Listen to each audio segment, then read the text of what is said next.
ಹಾಗಿದ್ದಾಗ ಈ ಗ್ರಹಣದ ಸಂದರ್ಭದಲ್ಲಿ ಈಗೇನೋ ಕೆಂಪುಗೆ ಕಾಣಿಸ್ತಾ ಇದ್ದಾನೆ ಚಂದಿರ, ಆದರೆ ಈ ಗ್ರಹಣದ ಸಂದರ್ಭದಲ್ಲಿ ಹೇಳ್ತಾರೆ ಅದನ್ನು ಮಾಡಬೇಡ ಇದನ್ನು ಮಾಡಬೇಡ. ಹಾಗಿದ್ದಾಗ ಏನು ಮಾಡಬೇಕು ಏನು ಮಾಡಬಾರ್ದು, ಜೊತೆಗೆ ಸೂತಕದ ಕಾಲ ಅಂತ ಈ ಗ್ರಹಣದ ಸಂದರ್ಭವನ್ನು ಯಾಕೆ ಕರೀತಾರೆ? ನಿಮಗೂ ಈ ಪ್ರಶ್ನೆ ಬಂದಿರುತ್ತೆ ಅಲ್ವಾ? ಅದರ ಡೀಟೇಲ್ಸ್ ಅನ್ನ ಇಲ್ಲಿ ಕೊಡ್ತಾ ಇದ್ದೀವಿ ನೋಡಿ. ರಣ ಚಂದ್ರಗ್ರಹಣ, ಇದು ಸೂತಕದ ಸಮಯ. ಗ್ರಹಣದ ವೇಳೆ ಶುಭ ಕಾರ್ಯಗಳು ನಿಷಿದ್ಧ. ಇಂದು ರಾತ್ರಿ 9:57ರಿಂದ ನಾಳೆ ಮಧ್ಯರಾತ್ರಿ 1:26ರವರೆಗೆ ಚಂದ್ರಗ್ರಹಣ ಇರಲಿದೆ. ಧಾರ್ಮಿಕ ನಂಬಿಕೆಯ ಪ್ರಕಾರ ಗ್ರಹಣ ಅಂದ್ರೆ ಅದು ಅಶುಭ, ದೇವರಿಗೆ ಸಂಕಷ್ಟದ ಸಮಯ.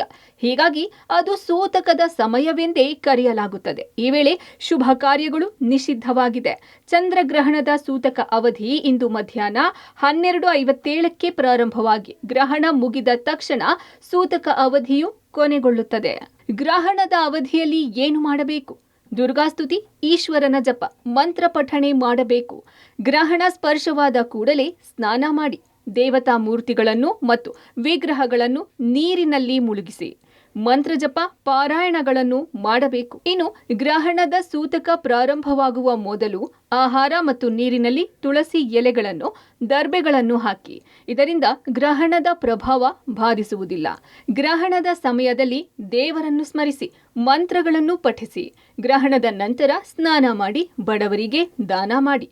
ಚಂದ್ರಗ್ರಹಣದ ದಿನದಂದು ಅಕ್ಕಿ, ಉದ್ದಿನಬೇಳೆ, ಹಾಲು, ತುಪ್ಪ, ಬಿಳಿ ಬಟ್ಟೆ ಮತ್ತು ಬೆಳ್ಳಿಯನ್ನು ದಾನ ಮಾಡುವುದರಿಂದ ಚಂದ್ರ ದೋಷ ನಿವಾರಣೆಯಾಗುತ್ತದೆ.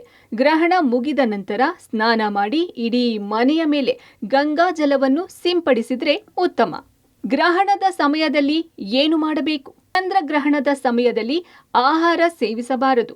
ವಯಸ್ಸಾದವರು, ಮಕ್ಕಳು, ಗರ್ಭಿಣಿಯರು, ಬಾಣಂತಿಯರಿಗೆ ವಿನಾಯಿತಿ. ಗ್ರಹಣದ ಸಮಯದಲ್ಲಿ ನಕಾರಾತ್ಮಕ ಶಕ್ತಿಗಳು ಸಕ್ರಿಯವಾಗುತ್ತವೆ. ಇದರಿಂದಾಗಿ ಪರಿಸರದಲ್ಲಿ ನಕಾರಾತ್ಮಕ ಶಕ್ತಿ ಹೆಚ್ಚಾಗುತ್ತದೆ.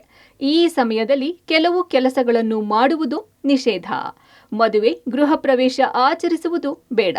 ಹೊಸ ಕಾರು ಖರೀದಿ, ಹೊಸ ವೃತ್ತಿ ಜೀವನ ಪ್ರಾರಂಭ ತಪ್ಪಿಸಿ. ಗ್ರಹಣ ಸಮಯದಲ್ಲಿ ದೇವರ ವಿಗ್ರಹಗಳನ್ನು ಮುಟ್ಟುವುದು ಸರಿಯಲ್ಲ.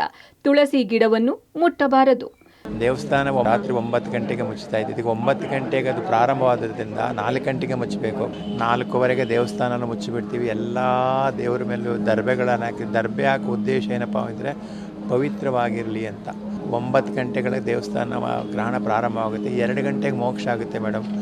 ರಾಹುಗ್ರಸ್ತ ಚಂದ್ರಗ್ರಹಣ ಅಂತ. ರಾಹು ಗ್ರಹ, ಚಂದ್ರಗ್ರಹಣ ಇವೆರಡೂ ವಿಶೇಷವಾಗಿರ್ತಕ್ಕಂಥದ್ದು. ರಾಹು ಕಾಳಸರ್ಪ ದೋಷಗಳ ನಿವಾರಣೆ ಮಾಡ್ತಾನೆ, ಏನೇ ದೋಷಗಳಿಂದ ಪರಿಹಾರ ಮಾಡ್ತಾನೆ.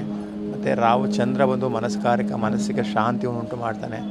ಮತ್ತು ಮಾತೃಶಾಪ ಪಿತೃಶಾಪದೆಲ್ಲ ನಿವಾರಣೆ ಮಾಡ್ತಾನೆ. ನಾಳೆ ಗ್ರಹ ಶಾಂತಿ, ನಾಳೆ ಎಲ್ಲ ಶುಚಿ ಮಾಡ್ತೀವಿ ಮೇಡಮ್. ಮತ್ತು ಇಲ್ಲಿ ನಾಳೆ ಬಂದು ಹಾಲು, ಮೊಸರು, ಜೇನುತುಪ್ಪ, ಸಕ್ಕರೆ, ಎಳ್ನೀರನ್ನ ಹಾಕಿ ಲಘುನ್ಯಾಸಪೂರ್ವಕವಾಗಿ ಮಹಾನ್ಯಾಸಪೂರ್ವಕವಾಗಿ ಸ್ವಾಮಿಗೆ ರುದ್ರಾಭಿಷೇಕಗಳನ್ನು ಮಾಡ್ತೀವಿ. ತದನಂತರ ನವಗ್ರಹ ಶಾಂತಿಗಳನ್ನು ಮಾಡ್ತೀವಿ. ಭಕ್ತರುಗಳಿಗೆ ದರ್ಶನವನ್ನು ಕೊಡ್ತೀವಿ. ಮತ್ತು ಎಲ್ಲರಿಗೂ ಒಳ್ಳೆಯದಾಗಲಿ ಅಂತ ಪ್ರಾರ್ಥನೆ ಮಾಡ್ತೀವಿ. ಇನ್ನು ಗ್ರಹಣ ಖಗೋಳ ವಿಸ್ಮಯ ಅನ್ನುವವರು ಹಲವರು. ಇನ್ನು ಕೆಲವರಿಗೆ ಧಾರ್ಮಿಕ ನಂಬಿಕೆ.